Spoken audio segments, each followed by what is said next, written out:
thayyibah innaka sami'ud du'a. Ya Allah, mereka mengatakan aku nggak mungkin punya keturunan. Mereka mengatakan istriku punya keterbatasan.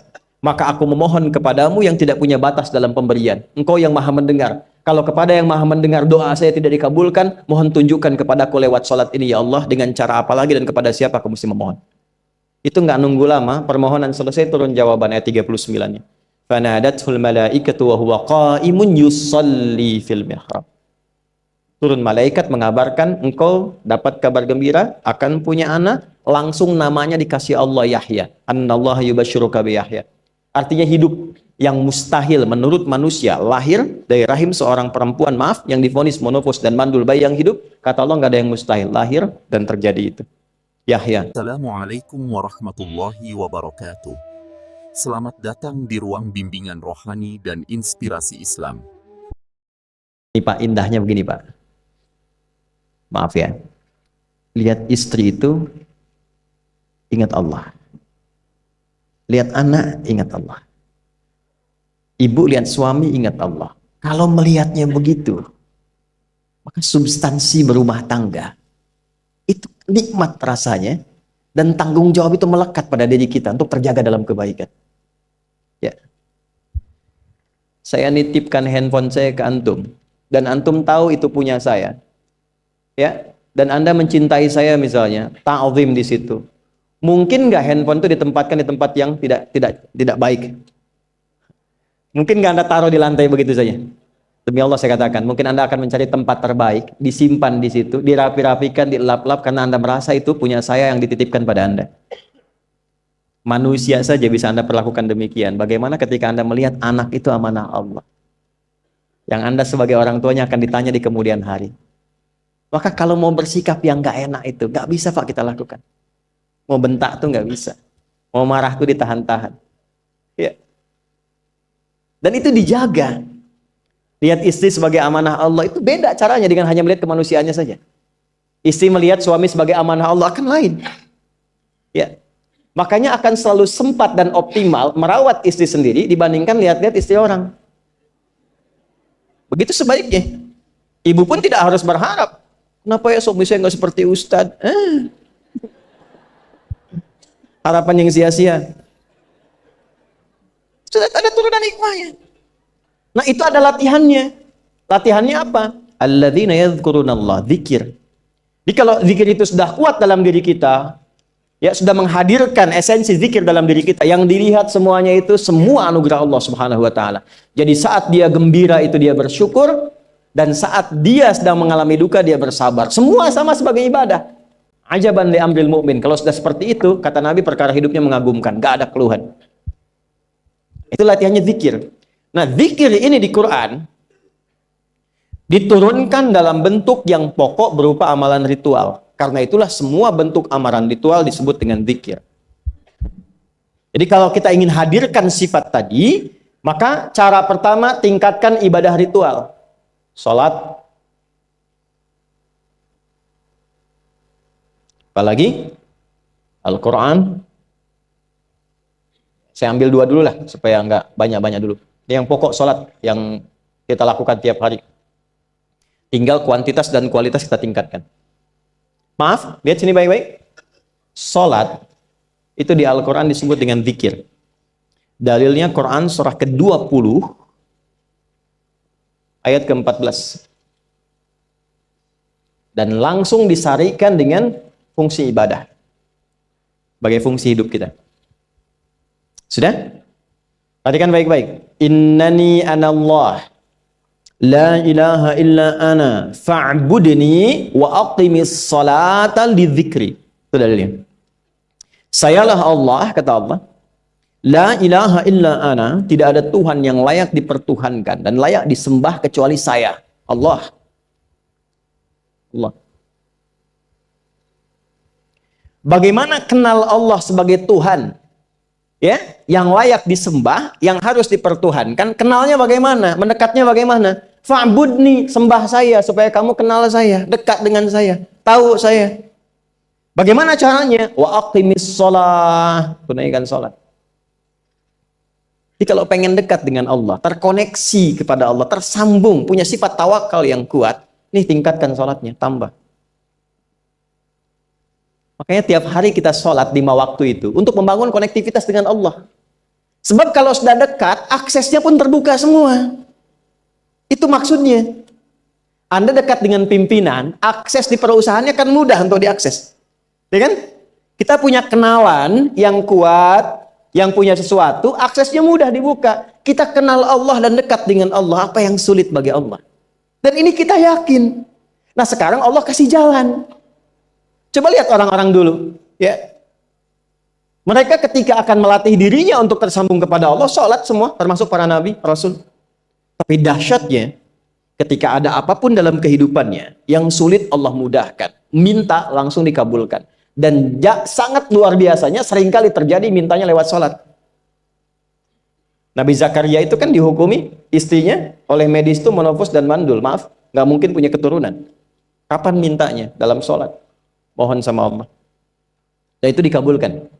Dan diabadikan di Quran dengan surah yang sama, Ali Imran ayat 38 sampai 39. Hunalika da'a Zakaria rabbah qala rabbi habli min ladunka dzurriyyatan thayyibah innaka sami'ud du'a. Ya Allah, mereka mengatakan aku nggak mungkin punya keturunan. Mereka mengatakan istriku punya keterbatasan. Maka aku memohon kepadamu yang tidak punya batas dalam pemberian. Engkau yang maha mendengar. Kalau kepada yang maha mendengar doa saya tidak dikabulkan, mohon tunjukkan kepadaku lewat sholat ini ya Allah, dengan cara apa lagi dan kepada siapa aku mesti memohon. Itu nggak nunggu lama, permohonan selesai turun jawaban ayat 39-nya. Fanadathul malaikatu wa huwa qa'imun yusalli fil mihrab. Turun malaikat mengabarkan engkau dapat kabar gembira akan punya anak, langsung namanya dikasih Allah Yahya. Annallaha yubasyiruka bi Yahya. Artinya hidup yang mustahil menurut manusia, lahir dari rahim seorang perempuan, maaf, yang divonis monopause dan mandul, bayi yang hidup, kata Allah nggak ada yang mustahil, lahir dan terjadi itu. Yahya, John, lahirlah. Kapan terjadinya? Saat sholat. Karena itu saat dipanggil sholat, itu isinya tuh kan doa semua. Silakan ngecek, isinya doa semua. Dari mulai takbir, sujud sampai salam, isinya doa semua. Dan itu konektivitas kita dengan Allah, minta. Kapan itu bisa terkabul dengan cepat doanya? Kapan selesai urusan kita? Kalau koneksinya bagus. Makanya disebutnya zikir, yang terhubung, yang nyambung. Semakin kenal, semakin dekat, semakin mudah. Kadang belum minta, sudah diberi. Ada yang orang belum berucap, Allah sudah berikan. Sehingga ketika menghadapi masalah yang sama, ringan. Bukan nggak punya masalah. Akan dihadapi, diringankan oleh Allah. Masalah yang sama, ini sampai ribut, adu argumentasi. Orang ini cuma senyum, selesai. Betapa banyak masalah kecil diargumentasikan jadi besar. Akhirnya problem. Tapi tidak sedikit masalah besar dihempaskan di atas sajadah. Ketika koneksinya dengan Allah itu kuat, tiba-tiba hilang seketika. Selesai. Makanya Nabi Yakub kalau punya masalah, yang beliau lakukan apa? Dia bentangkan sajadahnya, dia sholat, dia mohon kepada Allah. Itu dilestarikan di Quran surah ke-12 Yusuf ayat ke-86. Aku tuh kalau sedang punya masalah apapun, ya aku bangun konektivitas dengan Allah. Innama ashku bathi wa huzni ilallah. Saya curhatnya cuma sama Allah. Ini Pak, ini bagian pertama. Nah, jadi kalau ingin semakin kuat, sampai ada masalah diringankan, mau kerja dibukakan pintunya, itu ada jenisnya. Yang pokok ada 5 waktu, 17 rakaat. Yang detil itu ada pada sunnahnya. Dan itu hebatnya dalam Islam. Dijelaskan caranya, disebutkan tujuannya, dan diterangkan hikmahnya. Contoh. Kita sekarang jam berapa? Jam 9.20. Di waktu saat ini ada waktu sholat disebut dengan sholat duha. Duha itu dibagi 3. Ada awal duha, penguat zikir, pengganti seluruh bagian zikir di tubuh kita, yang disebut dengan syuruk. Itu kurang lebih jaraknya 1 jam setelah subuh. Jadi kalau tadi 4.45, ya 5.45 menjelang jam 6 itu masuk syuruk. Setelah itu masuk ke jam 8 sampai ke kurang jam 10 itu pertengahan duha. Pertengahan duha. Apa fungsinya? Di antaranya mempermudah rizki. Di antaranya. Bilangannya berapa? 2 sampai 4 rakaat bisa dikerjakan. Ya, dan harapannya apa? Bukan pada rizkinya. Ya, jadi jangan sampai motifnya cuma sekedar keduniawi, kurang tepat. Kenalkan kepada Allah, nanti biarkan janji yang disampaikan oleh lisan Rasulullah itu terjadi. Ya, jangan pada rizkinya, ini terbatas, cuma sampai situ. Tapi kalau kita minta sama Allah, dikasih jalannya itu dari sisi yang tidak kita duga. Anda berhitung, Allah kasih hitungan. Anda tak berhitung, Allah kasih apa yang tidak pernah Anda hitung sebelumnya. Itu poinnya. Maka lakukan sholat dekati, itu yang disebut sholat duha. 2 rakaat, tambah lagi 2, untuk kenal Allah. Kalau sudah merasakan dekat, sudah nyaman, sudah enak, muncullah kemudian kesan dalam hati. Terserah Allah mau kasih berapa. Yang penting sudah enak, sudah damai. Di titik itulah kemudian Allah limpahkan dari apa yang nggak pernah kita duga sebelumnya. Tiba-tiba keluar, kok ada telepon, dapat proyek, dapat macam-macam. Tapi tujuan sholatnya bukan untuk proyeknya. Buat kenal Allah, ulul albab ini. Kalau cuma pengen lancar, baru serabutnya. Kalau cuma pengen lulus proyek, itu baru daging luarnya. Ulul albab itu kenal Allahnya, sehingga dia tahu akses intinya tuh itu. Itu poinnya. Dan gak mahal. Emang kalau sholat duha di Anur bayar, Pak? Pakai biaya. Baiknya luar biasa. Sudah? Satu. Kalau mau lagi misalnya, ini yang paling dahsyat nih. Dibimbing kita sampai ke posisi terbaik di apapun itu. Jadi ayah terbaik, ibu terbaik. Ya, jadi karyawan strategis, di militer terbaik. Terbaik tuh gini, di tempat terbaik yang memuliakan tuh makom namanya. Makanya kuburan sering disebut makam kan? Ya kan? Maksudnya apa? Maksudnya Anda selama hidup berkaryalah yang baik, ibadah yang benar, sehingga Anda wafat pun terhormat. Ya, kata makom itu pertama kali di Al-Baqarah ayat 125, makom Ibrahim. Ya. Ketika Allah sampaikan dalam Al-Qur'an, didapatkan di situ makom Ibrahim, wa idz ja'alna al-baita mathabatan lin-nasi wa amna wattakhidhu min maqami Ibrahim. Makanya kalau kita tawaf, itu dari mulai Hajar Aswad kan sampingnya dekat sekitar 5 meter ada makom Ibrahim kan? Itu tapak kaki pertama beliau meninggikan pondasi Ka'bah, dan di situ diabadikan kemuliaannya sampai beliau wafat. Dikenal sampai sekarang. Ya, setelah sekian abad. Jadi kalau kita ingin terhormat dan masih dikenang sampai kapanpun, itu makom namanya. Tapi ada cara yang lebih hebat. Anda di posisi itu, lawan pun mengakui memang Anda yang pantas ada di situ. Itu namanya makom mahmuda. Makom mahmuda. Siapa yang bikin urutan 100 tokoh paling berpengaruh di dunia? Siapa? Saya tanya, yang nulis siapa namanya? 100.000? 200.000? Dia mencari langsung di Google tuh. Lambat mas, waktu habis. Michael Chart. Dia yang nulis, maaf ya. Urutan pertamanya siapa? Muhammad SAW. Yang nulis itu muslim atau bukan? Kok bisa tergerak hatinya untuk menempatkan seorang nabi muslim di tempat pertama? Saya tanya begini, kenal Abu Jahal nggak? Ya Allah, makin siang nih nggak fokus nih. Saya kira cuma di Bengkalis saja yang kenal Abu Jahal, sini kenal juga. Baik, Abu Jahal itu, apakah orang ini tidak kenal Nabi? Orang ini tahu, kalau saya sebut orang ini berarti kurang bagus ya.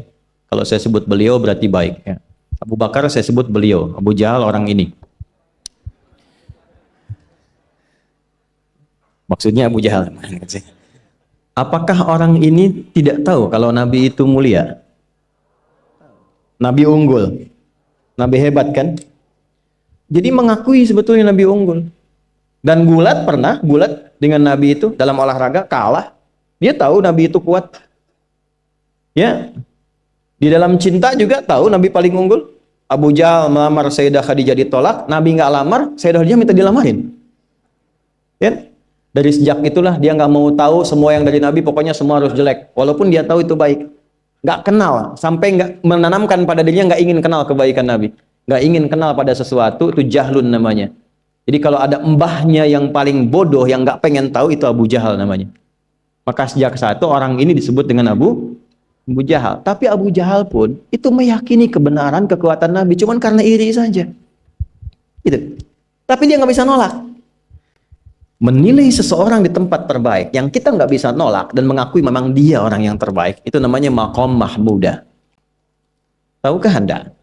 Jalan untuk mencapai makom mahmuda itu nggak akan mungkin kita dapatkan kecuali mendekati yang punya semua makom, yaitu Allah Subhanahu wa taala. Dan jalannya lewat sholat. Itu lewat sholat. Tapi karena ini levelnya istimewa, tingkat tertinggi, ya prajurit pengen jadi komandan terhebat yang diakui, nggak ada orang nyoal. Di kepolisian pengen jadi pimpinan yang baik dan semua mengakui sehingga nggak ada yang nyoal. Di perusahaan pengen jadi pimpinan yang ideal, ya semua mengakui, nggak ada yang nolak. Itu maqam mahmudah. Jalannya apa? Ternyata nggak pakai uang, nggak pakai koneksi-koneksi yang tidak jelas. Koneksinya dibangun dengan Allah sehingga Allah melembutkan hati semua orang itu untuk menetapkan dia yang terbaik. Sholat. Karena levelnya tinggi, dinaikkan dari sekedar sholat fardu. Ditempatkan di waktu yang tidak biasa. Butuh pengorbanan, butuh perjuangan. Namanya tahajud. Turunlah Quran surah ke-17 ayat 79 sampai 81 itu. Quran surah 17 ayat 79 sampai 81. Ini poinnya. Wa minal laili fatahajjad bihi nafilatan laka asa ayyab'athaka rabbuka maqaman. Ini kan terjadi keanehan kan, ironinya. Anda pengen sukses, pengen tertinggi, Anda tahu Allah penentunya, Anda tahu Allah yang punya rizki, Allah punya kekuasaan, tapi Anda nggak mendekati Allah.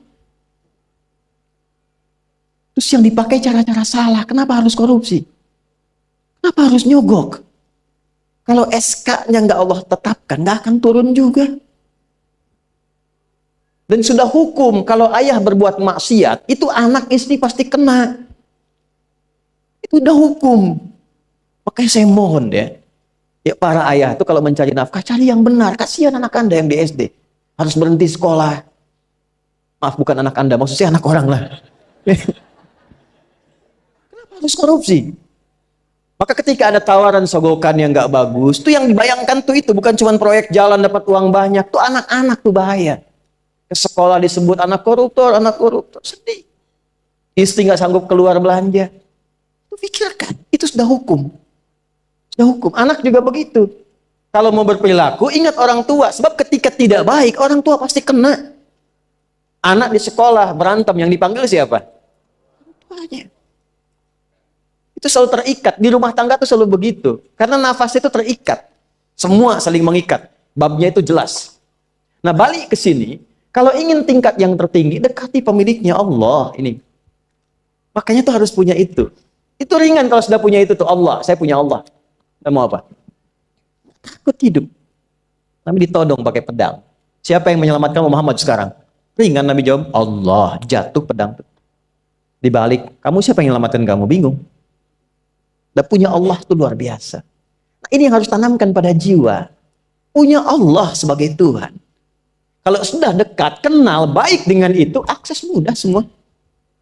Dan yang paling indah itu apa? Menerima apa yang Allah tetapkan. Hari ini nggak dapat, alhamdulillah. Saya masih dikasih jalan. Alhamdulillah, besok belum dapat. Ada akumulasi, paham? Paham. Nah, itu nggak mungkin bisa dapat rasa itu. Salah satunya, ikhtiarnya apa? Nih, tahajud. Dan hebatnya, kenapa sholatnya disebut tahajud? Tidak disebut sholat hajat. Ada hajat, ada tahajud, beda. Hajatun, hajada, hajadun, ada tahajjada ya tahajjud, tahajud. Beda. Tahajud, di situ aja. Ini sengaja nggak saya hapus nih. Mana staf saya? Oh, foto nih ya. Saya hafal insya Allah. Tahajud. Asalnya dari kata hajada, begini, ha, jim, dal. Ditambah ta di depannya, lalu ada tasydid sebelum akhirnya. Nih. Ini akarnya 3 huruf, ha, jim, dal. Hajada itu asalnya bangun dari tidur malam. Tidur dulu, lalu bangun setelah itu. Itu hajada. Pelan-pelan. Paham sampai sini? Kita teruskan. Kalau kita ingin berusaha untuk bangun, mengoptimalkan diri untuk bangun, maka tambahkan tak di depannya. Berusaha untuk mendapatkan atau mencapai sesuatu. Kalau yang kita akan lakukan itu tidak mudah, nggak gampang bangunnya, sehingga butuh rencana, butuh persiapan, ya kan? Maka tambahkan tasydid sebelum huruf akhirnya. Dari kata syiddah, apa yang mau dikerjakan ini nggak mudah. Memang pengen bangun itu jam 3. Tapi kan nggak tiba-tiba ujuk-ujuk bangun jam 3, belum tentu. Ya kan? Kita harus rencanakan dulu supaya bisa bangun, saat bangun itu siap, bukan cuma bangun. Bangun jam 3, salatnya 4:30, ya kan jauh. Maka untuk bangun jam 3 itu butuh persiapan, nih syiddah. Maka rencanakan, pasang alarm 3 kali. Misal yang ikhtiarnya jam 2, jam 2.15, jam 2.30. Alarm jam 2 untuk mematikan alarm yang kedua. Gitu kan? Yakin saya Anda kalau pasang alarm malam tuh nggak satu, yakin? Bangun, ceklek, mati. Minimal ingat akan ada alarm berikutnya kan? Nah, itu tak. Allah itu sudah tahu modus-modus kita itu. Karena alim maha mengetahui. Detailnya kan kita lakukan kan Allah sudah tahu. Alarm yang kedua membangun kesadaran paripurna. Peringatan kedua. Kalau pengen bangun, bangun. Enggak, tertidur. Maka ketika sampai pada alarm ketiga, sudah sadar kita. Oh. Apa Bu, alhamdulillah. Lebih baik telat daripada enggak sama sekali. Bangun. Ini. Kalau kita tarik ke implementasi hidup, pengen level tertinggi itu butuh perjuangan. Latihan dulu, kan? Menguras fisik, energi, tenaga, biaya, hasilnya indah. Tapi ada jalan cepat untuk mendapatkan itu. Nih aksesnya bangun kepada Allah. Gitu. Kalau kita tingkatkan ini, itu luar biasa. Jadi itu. Jadi. Nah, kalau ini terus ditingkatkan, terus tingkatkan, terus tingkatkan, nanti membangun value yang terasa. Ada nilai-nilai yang terasakan, kita merasa lebih dekat dengan Allah. Yang biasanya tadi dipanggil azan baru ingat sekarang, baru selesai subuh udah ingat isya. Nanti isya bagaimana? Itu kan urutkan. Tapi tetap zuhur juga, zuhur, asar, maghrib, isya. Waktunya kenal jam berapa, jam berapa, jam berapa.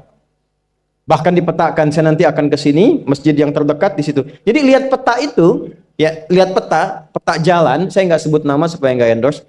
Itu lihat peta jalan.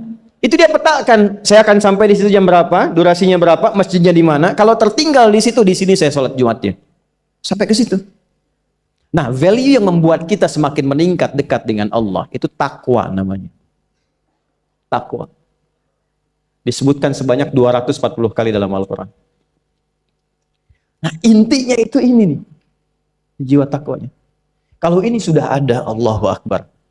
Silahkan Anda keluarkan semua kata-kata takwa di Quran. Tidak ada kecuali yang indah semuanya.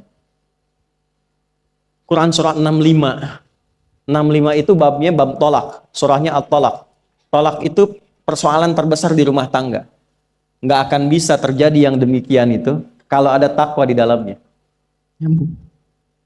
Kalaupun mesti terjadi, itu spirit takwa mengarahkan pada yang terbaik. Makanya di ayat kedua di ujungnya, sampai ke ayat 3, apa yang terjadi? Di rumah tangga itu kan cuma 2 babnya. Satu masalah dari komunikasi, yang kedua materi. Perhatikan, wa may yattaqillaha yaj'al lahu makhraja wa yarzuqhu min haitsu la. Siapapun yang mampu meningkatkan takwanya kepada Allah, pakai man tuh, setiap personnya. Suami, istri, ayah, ibu, anak, satu keluarga mencoba meningkatkan takwa. Dia tahajud, bangun semua ingatkan. Bangun semua tahajud, salat duha, yuk ingatkan dimanapun. Alhamdulillah. Apa yang terjadi ketika dilakukan? Apa jawab Allah? Yaj'al lahu makhraja. Enggak pakai alif lam, makhraja. Masalah apapun yang engkau alami. Suami berangkat ada masalah. Ada masalah umum yang semua orang mengalami itu. Tapi yang ini enggak. Kena macet, ada macet dia mau berangkat, tiba-tiba diarahkan, jangan lewat situ Pak, macet, Bapak ke sini aja. Ya. Pak ikut kami saja Pak, tiba-tiba patwal datang, ayo ikut. Ya, itu bisa terjadi. Wa yarzuqhu min haitsu la yahtasib, bahkan rezekinya pun itu datang dari sisi yang enggak diduga. Enggak nyangka ya, emang enggak disangka-sangka datangnya. Ya, habis sholat, tiba-tiba telepon masuk, belum selesai proyek, ini ada permintaan itu. Beda istidraj dengan takwa itu lain. Kalau istidraj itu bertambah tapi lupa Allah. Hati-hati. Proyek nambah, sholat lupa. Hati-hati. Hati-hati ya. Pekerjaan menambah, omset nambah, tapi nggak pernah bisa ngaji. Nggak pernah mampu sholat. Hati-hati itu. Dan paling bahaya kalau itu nambah terus sehingga membuat lupa semua ibadah. Itu istidraj namanya. Istidraj. Ancamannya akhirat tuh, hati-hati. Segera ingat, segera ingat. Tapi kalau semakin nambah, semakin ingat Allah, itu anugerah. Karena Allah telah menilai hamba ini paham menjalani kehidupan, sehingga dia ngerti. Makanya Utsman, Abdurrahman bin Auf, setelah masuk Islam, hartanya makin nambah. Karena kenapa? Karena telah dinilai layak mengelola harta, paham cara mengelolanya. Dapat segini, alokasikan ke sini. Dapat segini, alokasikan ke sini. Pak, di mana logikanya? Ada 600 truk hasil usaha. Bapak punya 600 perusahaan. Satu perusahaannya itu bergerak di bidang misalnya logam mulia. Ya, ada emas, ada berlian, ada macam-macam dan sebagainya. Satu kali Anda berhasil mendapatkan kurang lebih 600 truk logam mulia di dalamnya. Mau datang kemudian ke tempat Anda di jalan. Tiba apa yang terjadi? Ada komen tetangga kepada Anda. Misal, komennya nggak langsung, cuma ke teman tetangga Anda dengar. Waduh, Pak Asep hisabnya luar biasa kayaknya ya. Hisabnya, bukan berliannya. Hisabnya luar biasa, terus nyampe di telinga Anda. Kira-kira ketika mendengar itu respon Anda apa? 100.000? Bingung kan? Bingung. Lihat Abdurrahman bin Auf, jazakallahu khair. Datang 600 kafilah pakai unta. Isinya semua emas, berlian, perak, macam-macam. Heboh Madinah, bum bum bum bum bum bum bum. Tiba-tiba Sayyidah Aisyah komen radhiyallahu taala anha. Beliau kan yang terdekat dengan Nabi, satu istri Nabi SAW. Jadi kalau sudah ring satu Nabi, ada yang komen, kita tuh cuma 3 sikapnya. Like, share, and subscribe. Gak usah ikut komen lagi. Sukai, share, subscribe. Ikuti jalannya. Apa komennya? Secara singkat, kama qalat. Aku pernah mendengar Nabi SAW mengatakan, Abdurrahman bin Auf itu agak lambat hisabnya. Ya, selambat-lambatnya cepat juga dibanding kita kan? Ya? Maksudnya apa? Ingin menggambarkan betapa banyak kekayaannya. Scan, checklist, semua. Ketika mendengar komen itu, apa kata Abdurrahman bin Auf? Saya jadikan semua yang baru datang itu saya sedekahkan semua untuk orang Madinah. Supaya mempercepat hisabnya itu. Saya sedekahkan semua. Bisa nggak begitu?